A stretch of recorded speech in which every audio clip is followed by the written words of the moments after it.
mouse up here. Last week we had concluded the study talking about morality and the fact that the conscience is that quality of mind that either accuses or excuses human conduct. And we looked at several points. Romans, the 2nd chapter, verses 14 and 15, we read that. Here you go, David.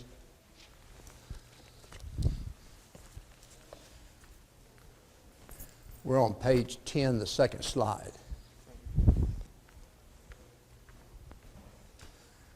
Romans, the 2nd chapter, verses 14 and 15 says, "For when the Gentiles who do not have the law by nature do the things in the law, these, although not having the law, are a law to themselves, who show the work of the law written in their hearts, their conscience also bearing witness, and between themselves their thoughts accusing or else excusing them."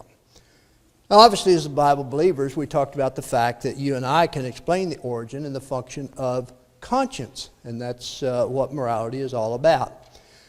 But what is the origin of morality? And we looked at a couple of things. We pointed out that if one acknowledges an eternal mind with which intrinsic goodness is coexistent, how is morality to be explained? And so we looked at the fact that morality certainly is universally apparent. The fact that no sane person will argue that absolutely anything goes, and the expressions ought and ought not are as much a part of the atheist vocabulary as anyone else's. And then we pointed out that even unbelievers admit that morality exists only in conjunction with personal minds. So then we asked the question, what is the motivation for morality? And we point out the atheist attempts to live the moral life because he is convinced that a moral God exists who obligated humanity to morality as has revealed for the good of the species. But the question is, what can atheism say? And has morality been evolved? Obviously, the infidel would say that society evolved it for its own welfare and preservation. But we have to acknowledge that animals did and do in fact survive, and they had no moral code. So moreover, what if I decide to put my personal lust ahead of the interest of society? And we know the answer there. So what we want to begin with tonight is, how is morality to be defined? How is morality to be defined? And the point is that there is one issue that atheism dreads like a plague. And that is, what are the criteria by which the good is to be distinguished from the bad? And the idea is that there is no universal, eternal, or absolute ethical criteria of right and wrong. Then every man becomes his own law. Actually, then every man becomes his own God. Well, that's not going to happen. There are several documents that say ethics is autonomous, meaning self-law and situational ethics. The truth is, the above statement is a ridiculous contradiction. And if one suggests that ethics is situational, he is implying that he could do wrong in certain situations. However, if ethics is autonomous, hence man is his own law. And how could he ever be in a situation in which his conduct would be wrong? So, does immorality have an ultimate consequence? What do you think? I never understood how you define morality. How do you get that far? How do you define morality? How do you define morality? Yeah, I didn't ever hear the answer. Okay, the conscience is that quality of the mind that either accuses or excuses human conduct. Now, that's morality. We either accuse or we excuse human conduct. And obviously we understand immorality. The atheist, though, feels that you can do just about anything you want, unless, of course, you are violating their rights. And then all of a sudden there is moral obligations there. Not sure if that answers your question, but that's basically what we're looking for. And so the question is, does immorality have an ultimate consequence? And you and I would obviously say yes. We know that if we are immoral individuals, we are going to have a consequence, aren't we? we're going to answer to God for what we do or what we do not do. We are presently, though, attempting to press the point that whenever one admits that man possesses moral responsibility, man must likewise concede that there is an ultimate moral accountability, and that demands God. And this matter needs to be forcefully pressed upon the unbelieving world. The world needs to understand that God exists, God always has, and God always will. For example, suppose one steals $10,000 from a multimillionaire. Now, if you're a multimillionaire, $10,000 is not very much, is it? But the wealthy person obviously is not hurt here. He's not hurt physically. He's not hurt emotionally or economically, and probably never misses the money being a multimillionaire. The thief is never apprehended. So my question is, has a wrong been committed? The multimillionaire never missed it, wasn't hurt physically, thief was never apprehended. Was there anything wrong here? Huh? He broke one of God's law, stealing. Okay. Will there ever be any consequence for the deed here? Ultimately, there will be a consequence, won't there? Because that individual will have to answer eventually to God, whether he believes in God or whether he doesn't believe in God. The judgment day, he will answer for the deeds that he did. So let's look at this matter in another way then. Paul, the apostle of Christ, and Adolf Hitler. Two complete opposites here. They're both well-known historical characters, aren't they?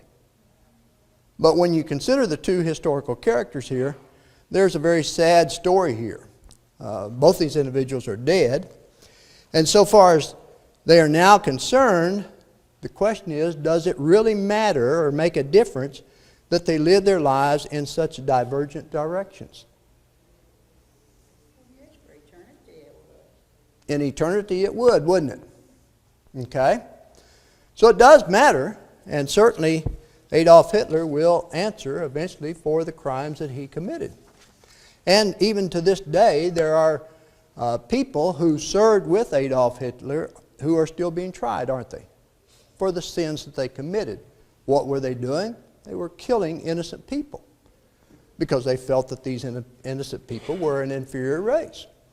Now Saul, on the other hand, did the same thing initially, didn't he? But Saul repented of his sins, and Saul became one of the greatest preachers or supporters of our Lord and Savior, if not the greatest supporter. Wrote a number of letters, stood up and was able to say, I have kept the faith, I have fought a good fight, and now there awaits for me a crown of righteousness. Tremendously different. Every atheist on the earth, if he speaks truthfully and consistent with his philosophy, must admit that it finally makes no difference how one lives, if the atheist is going to stay true to their beliefs. If though a man thinks deeply enough, he cannot but reject such a baseless view. And if there is no ultimate moral reckoning, nothing in life makes sense. Atheism thus affirms, in the beginning, nothing was. In the beginning, nothing was. And nothing caused man to evolve from nothingness. With the passage of time from nothingness, man developed morality which suggests that we ought to do right and not to do evil. But the time is coming when again there will be nothing. Let us therefore fall down before the throne of nothing and be good. This is the attitude of the atheist. Okay? It ought to be obvious to every thinking person that if there are no eternal consequences for one's actions, then we are but brute beasts with absolutely no moral responsibility. And based on the atheist belief, that's exactly what the case would be. But yet, morality exists. Conscience demands that such be the case. And we all feel some ethical responsibility. Certainly Christians feel that. We will give account for our earthly conduct because He is there.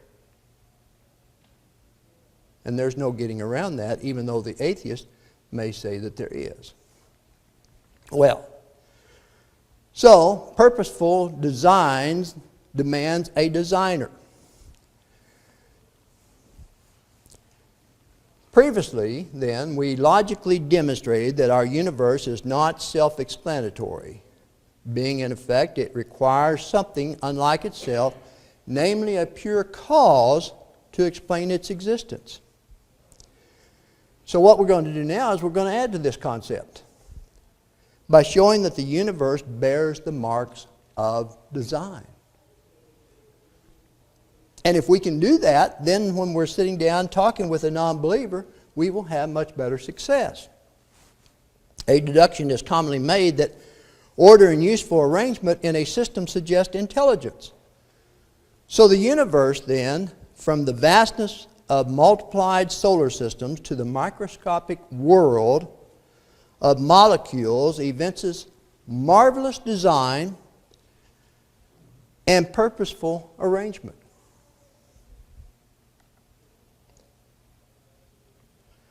And so, the question therefore is it more reasonable to believe that the design which is characteristic of the universe was planned or that it just happened by accident?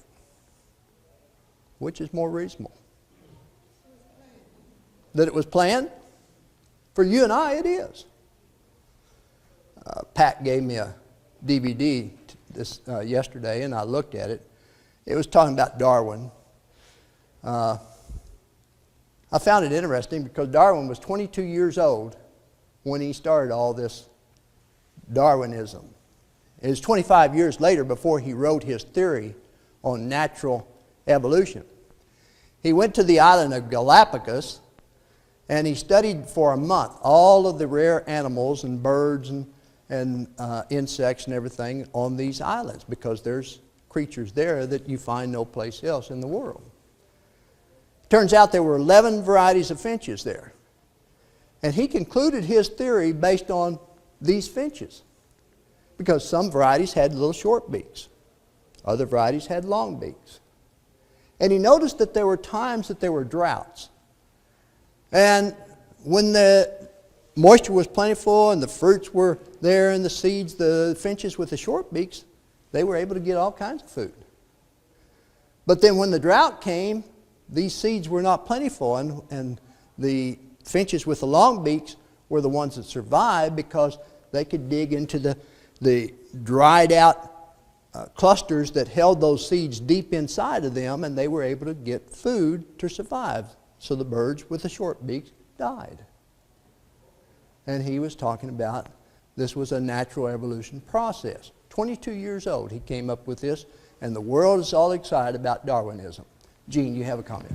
Yeah, engineers have, on a number of occasions, have put together a model of the Earth and all the movements that are in part of that. And once they finish, they're asked, now could this have happened automatically without a plan? And the answer is always no, because it is so absolute, so accurate, every part, every action fits together and supports another, that there's no way it could have happened spontaneously, and engineers have proved that. That's very true. So, based on that, your comments, and based on what we're talking about here, obviously the universe was planned. And we need to consider these following statements. First off, the universe operates according to precise astronomical laws. Okay?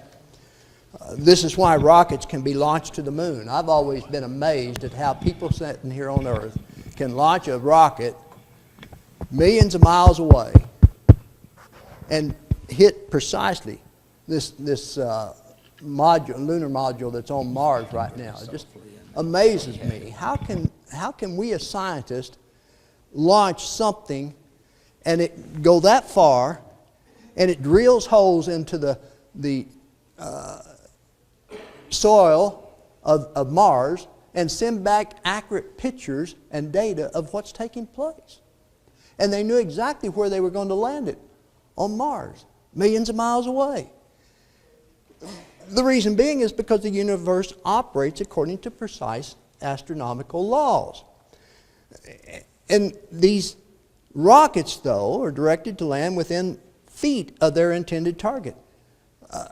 Another thing, why solar or lunar eclipses can be forecast centuries in advance. The latest eclipse, they told us how many more years it would be before we would see that type of eclipse again. Absolute. Huh? Absolute. Absolute, yeah. Well planned. Precise astronomical laws taking place here. British astronomer Sir James Jeans declared that the universe looks more like a great thought than a great machine. Looks more like a great thought than a great machine. And based upon his scientific studies, he said, we discover that the universe shows evidence of a designing or controlling power that has something in common with our own minds. And this was published in the Times, London, November 5th, 1930.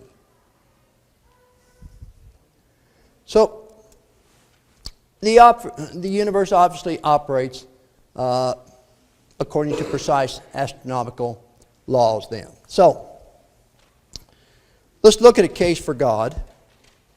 There are three arguments that we want to make here. We'll look at two of these arguments now, and then we'll look at the third argument a little bit later in this study. The cosmological argument and the teleological argument. And first off, let's just look at, and I'm going to look at several slides here, and just talk from the slides for a minute, because we're going to look at the cosmological argument, okay? And for your own notes, this is slides 32 through 47, making this cosmological argument. So, throughout human history, one of the most effective arguments for the existence of God has been, obviously, the cosmological argument, which addresses the fact that the universe, or cosmos, is here and therefore must be explained in some fashion. This obviously is what the evolutionists try to do, but they try to say that the earth is millions of years old. The universe exists, and obviously the universe is real. Atheists and agnostics not only acknowledge its existence, but they also admit that it is a grand effect. And you can see the reference there in your slide. So, the universe then is a contingent entity, since it is inadequate to cause or explain its own existence. And Sproul has noted in 1994, he says, logic requires that if something exists contingently, it must have a cause. That is merely to say, if it is in effect, it must have an antecedent cause. Thus, since the universe is a contingent effect, the obvious question becomes, what caused the universe then? And scientists continually argue this and question this even today. You remember when we started this class, I referenced to you two studies that was just recently released, talking about how they have now decided the dinosaurs died, and we actually, this allowed mammals to proliferate, and instead of coming from monkeys, we actually originated from a little rat-like creature. And that was just in February that those studies were published. So, what we do know is the universe is eternal. It always has existed, and it always will exist. It is not eternal, rather it created itself out of nothing. That's another possibility. An atheist would say that. The universe is not eternal, and did not create itself out of nothing, rather it was created by something or someone anterior and superior to itself. So of these three options, which one is true?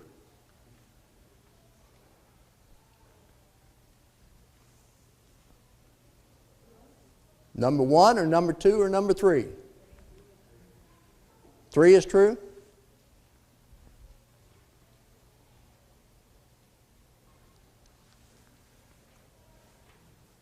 When we talk about the universe, what is the universe?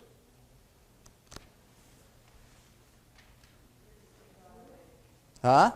Everything God made. Everything God made, okay? If the universe is everything God made, then we look at number 3, the universe is not eternal and did not create itself out of nothing. Rather, it was created by something or someone superior. And we accept the fact that that has to be God.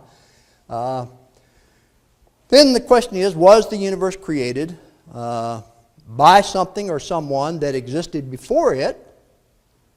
Some eternal, uncaused, first caused? Was it created by something that is superior to it? Since the created cannot be superior to the Creator. In Genesis, the first chapter, what did God say about man? Let us make man in our image. So we know when they see that pronoun our that it was plural. So God the Father, God the Son, God the Holy Spirit was there, involved in that. Let us make man in our own image, and therefore we were the creation, and He is the Creator. We are not superior to God. We cannot be superior to God. We have imperfections. Yes, Gene. Early on said that God says that He is the great I am. Over here I was or I used to be, but He's the great I am. And Okay, God said, Christ said, before Abraham was, I am. okay, God said He is the great I am, and Christ said before Abraham was, I am. All right? Any other thoughts? Okay. Hey, Dale, Yes. you know, in and of itself, the universe is unsustainable. It has to have something that sustains it. And if you look at what God has made for us to live on, the earth, that it's apparent to anybody with a mind that it is sustained. It's held in place. If the earth shifted in its orbit, then it would either burn up or freeze over solid. It's exactly where it needs to be to sustain life. And that in and of itself demands a superior control. Absolutely. And Dan, you're ahead of us a little bit in the class because your point is well taken, and we're going to look at that in a little bit more detail a little bit later. Because it's the point. No, I'm glad you brought it up because the point you're making is a very valid point. The earth is positioned in a specific way. It has a specific rotation. The sun has a specific rotation. We don't think about the sun rotating, but it does rotate. And this is all planned. And it was very precise. So the universe was created by something or someone that is of a different nature, since the finite contingent universe of matter is unable to explain itself. All right? If there had ever been a time when absolutely nothing existed, then there would be nothing now, and it is evident truth that nothing produces nothing. Right? And we talked about that a while ago. Since something does exist, it must follow logically that something has existed forever. So, was the universe created? Indeed, reason demands that if something exists, either the world or God or anything else, then something must be self-existent. And there must be, I think I got, yeah, there we go. There must be a self-existent being of some sort somewhere, or nothing would or could exist. All right, so everything that exists is either matter or mind. And something exists now, so something eternal exists. And we would all agree with that. Therefore, either matter or mind is eternal. So, matter is not eternal, is it? And that kind of goes along with what you said, Dan. Thus, it is mind that is eternal. And in the past, though, atheistic evolutionists suggested that the mind is nothing more than a function of the brain, which is matter. Thus, the mind and the brain are the same, and matter is all that exists.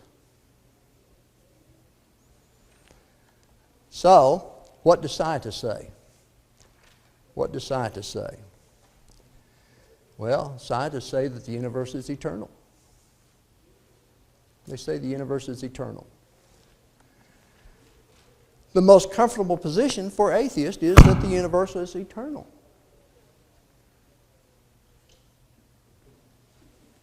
I didn't do that. Ron did that. It avoids the problem of a first cause or a beginning or ending of the universe. And to avoid this problem, Thomas Gold, Herman Bondi, and Sir Fred Hoyle developed the steady state theory. The steady state theory. Now, so what is a steady state theory?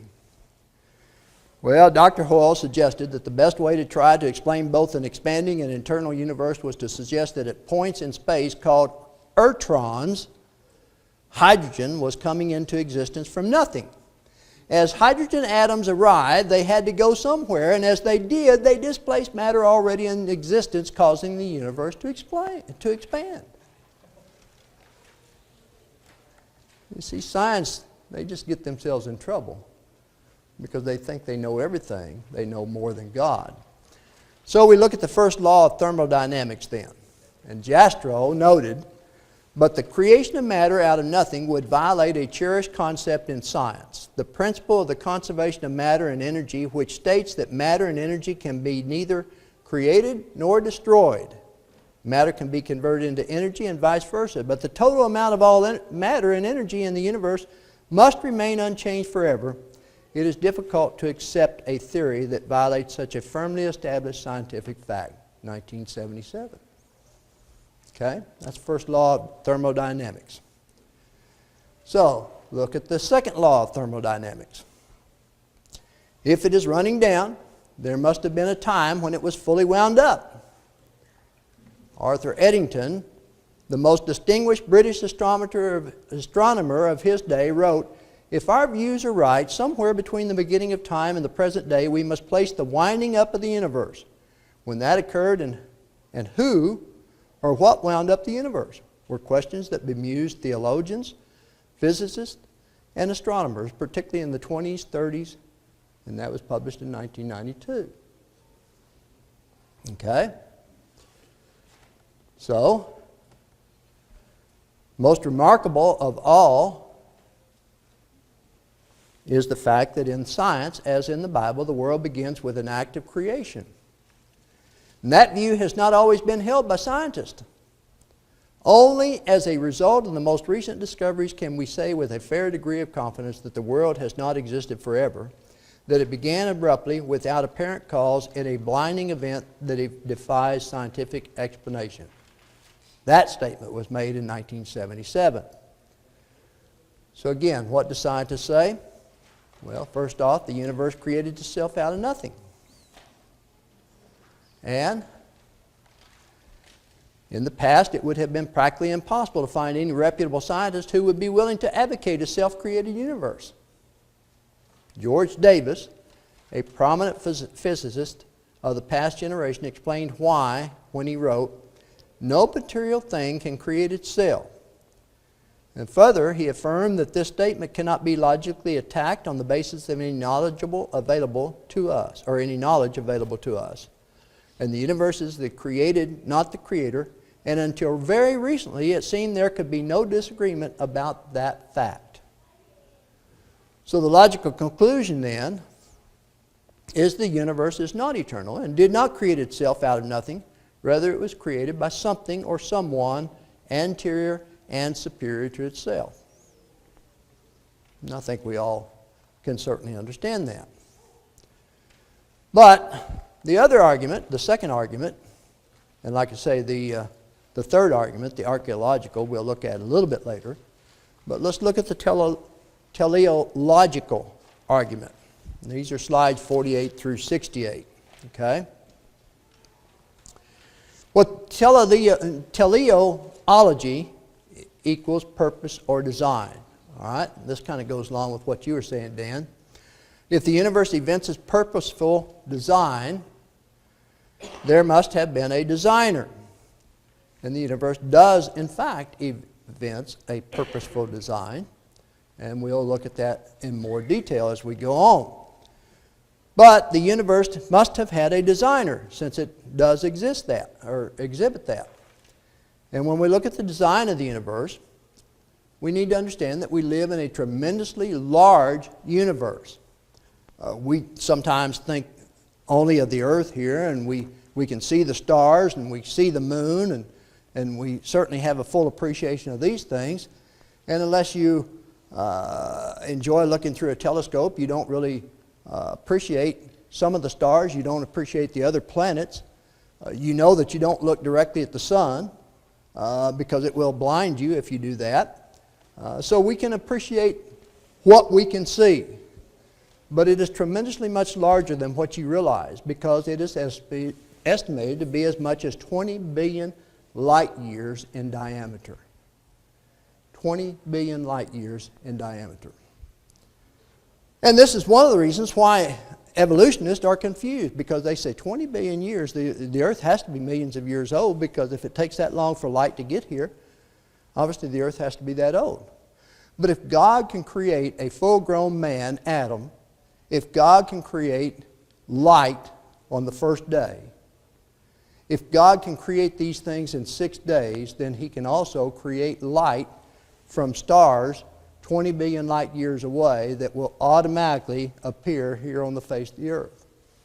And thus we can say that the earth is somewhere around 6,000 years old. Give or take a few years. Okay? So, there are an estimated 1 billion galaxies in the universe.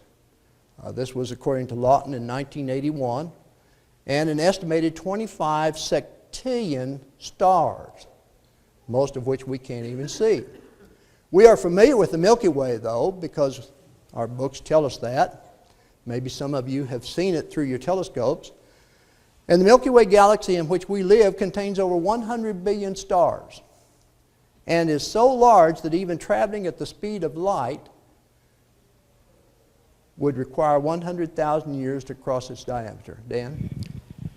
It's inconceivable in my mind that someone couldn't understand the fact that, of course, the Bible tells us that God made the stars for us to look at, and the light for us, the human race. That was all put there for us. And if He has the ability to make, I don't know how many galaxies there are in the entire universe, but millions of galaxies way out there.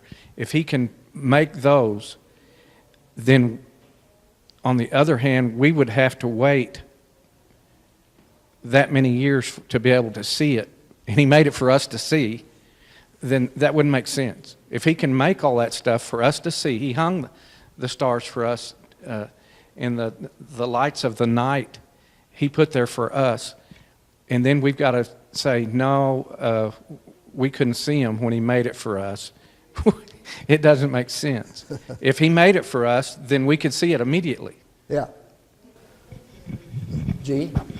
Yeah, that's the reason that the term estimate is important, because they don't know. All they're talking about is an assumption based on human measurements. And they use the term estimate at every time because they don't really know, and they can't know. Well, that's true. Yeah. And, it's kind of like, I think all of us like to do some sightseeing. We like to travel when we can. Obviously, if you're still working, you don't have as much time to travel as you'd like. But when you do, you like to go someplace that you've never been before, don't you? Because you want to see the world. But I would ask you this: how many of you have seen everything there is to see in the state of Oklahoma? And it's amazing the interesting things that are here in this state. We know they're here because we read about them. We may not see everything about the Milky Way or the other parts of the galaxy. But we can read about it because the scientists who have taken these powerful telescopes and our rockets that have gone up there, the men who have gone into space and come back and told us about what they have seen and everything, we can accept that. And we can appreciate this great creation that God has created. And yet the non-believer will still try to prove that it was all natural, that it was by chance.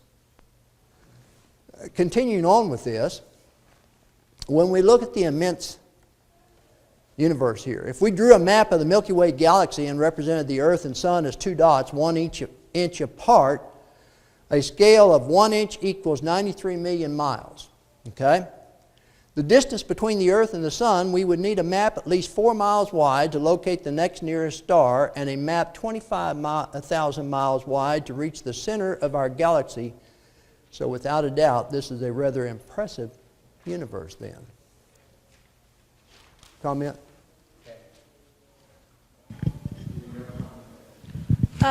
It's okay. Go ahead, Kathy. We need your comment. We value your comment. We'll do it later. Okay. All right, so the design is more impressive then because when you look at the sun's interior temperature, it is estimated over 20 million degrees Celsius. 20 million degrees Celsius.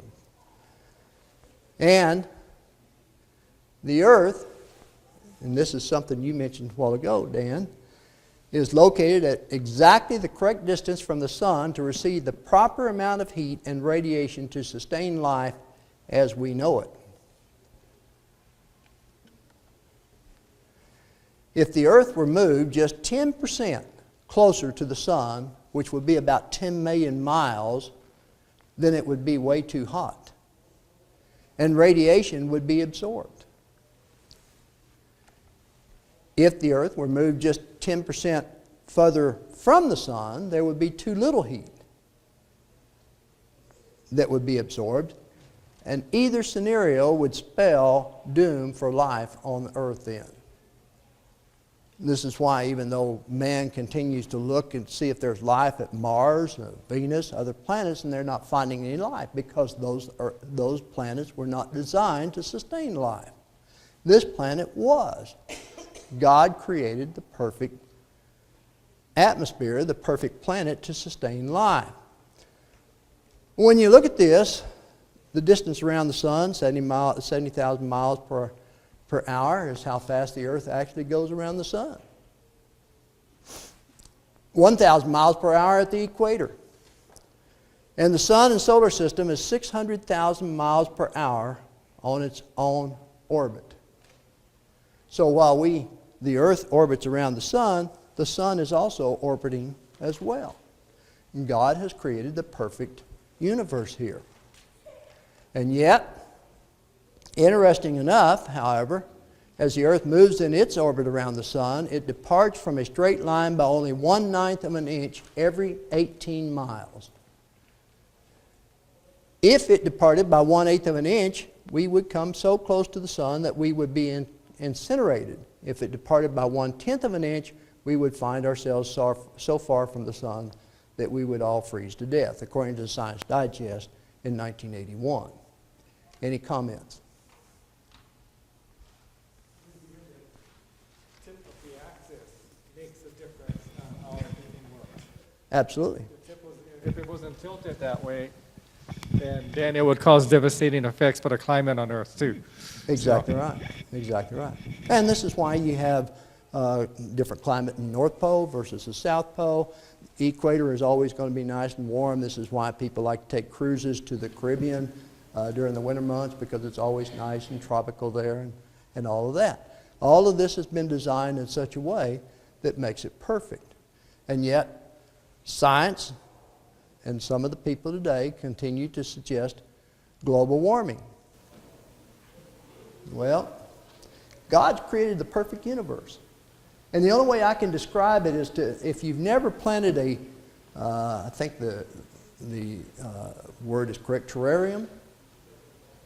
You know, you've got all these plants inside a bottle, and you've got a cap on the front of it. You never have to water it or anything because it sustains its own life, continues to create moisture in there, and continues to grow and flourish inside there.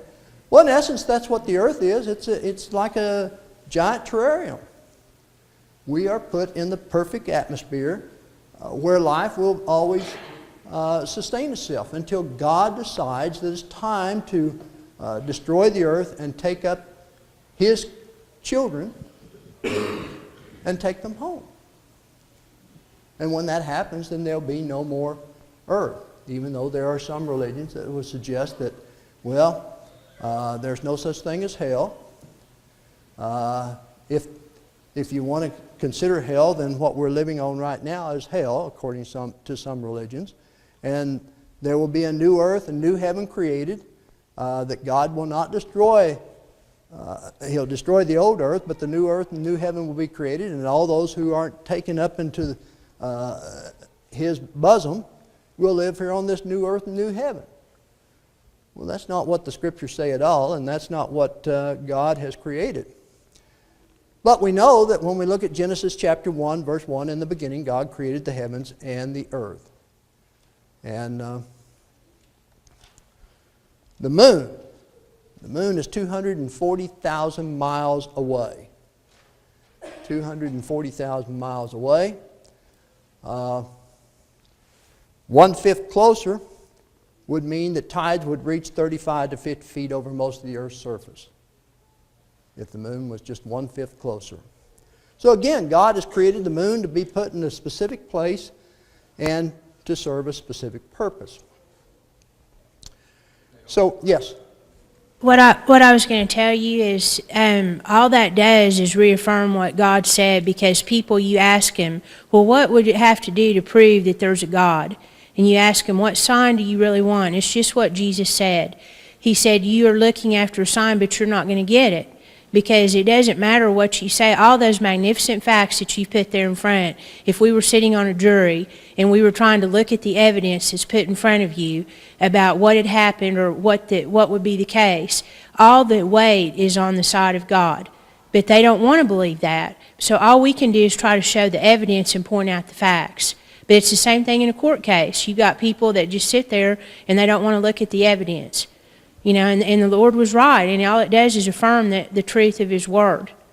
Yeah, and You that's exactly right, Kathy. And that's what we kind of suggested at the beginning of the class, is that when you're talking to a non-believer, you can't sit there and just show them Scripture after Scripture, because they don't accept that anyway. And all you can do is try to show them facts here and ask questions. How did all this happen? How is it so precise? It can't just be by chance and be so precise. Well, and how do you always have to ask questions. That's the whole thing, because you can't just tell somebody. Yes. You have to make them think about, because that's what Satan does, is he's putting the doubt that there is no God. That's all he's doing, is giving you the doubt. Yeah. Well, maybe what's the doubt for God? You know, because their own facts don't agree with what they say. They don't have any cat dogs. They don't have any bird reptiles. There aren't any. That's true. Yeah, exactly right. Let me finish up with this one slide here, because this is kind of a nice slide in the sense that the falls, talking about the Niagara Falls, are eroding at the rate of 4.7 feet per year. And yet they've only moved 7.5 miles from where the falls started. Now, if the earth was millions of years old, it would have moved further than that, wouldn't it? Well, who was there when they started? Yeah. You know, I mean, really? Well, they estimate that based on the fact that it's only eroding at 4.7 feet per year, okay? And based on that, then it has only moved 7.5 miles. I mean, they can take the year now and they can see the erosion, okay? Well, they did that with carbon, though. They carbon dated everything. Well, yeah. So if the earth were 1 billion years old, how far would this have eroded? And that's the question that we have to ask here. All right, well, our time is up, so we'll stop here and we'll continue on with this next week. I appreciate your comments.